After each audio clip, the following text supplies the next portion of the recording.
শুকনো খাবার 500 প্যাকেট প্রতি ওয়ার্ডে, যেখানে যেখানে বেশি বেশি নষ্ট হয়েছে, কারো বাড়িতে পানি উঠছে, ওখানে লোকরা ছাদের উপর থাকছে, এদের হাতে হাতে গিয়ে আমি 500 শুকনো খাবার দিছি এবং সাইড ডেক বিরিয়ানি করছি। ওখানে মনে করেন প্রায় 800 মতো হয়েছে।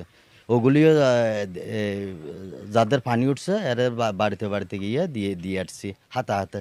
এখন এই সিদ্দিক হাজির মাদ্রাসার পূর্ব পাশে রূপকানিয়া, চৌধুরীপাড়া, নোয়াপাড়া, সারারকুল, সামিয়ারপাড়া, 9 নম্বর মাদ্রাসা, 9 নম্বর ওয়ার্ড, বুথপাড়া এবং সরপাড়া, এই এই জায়গাগুলিতে আমরা খাদ্য সামগ্রী বিতরণ করছি।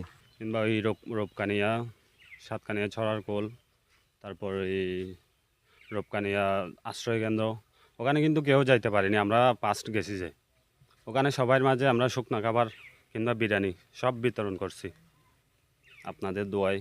আর মাহবুর রহমানকে আপনারা দোয়া করবেন। আমরা হচ্ছে আপনার 2-3 দিন ধরে খাবার বিতরণ করতেছি। আমরা আপনার সরার কোল, তারপর সামিয়ারপাড়া, তারপর রূপকানিয়া, মানে যেখানে যেখানে মানুষ যেতে পারতেছে না, আমরা বুটে করে এখানে খাবার পৌঁছে দিয়েছি। আর আমরা বিরিয়ানিরও আয়োজন করছি, ওইগুলোও বিতরণ করছি। যেখানে যেখানে অতিরিক্ত পানি হয়েছে ওইখানে এখানে দিয়ে আসছি।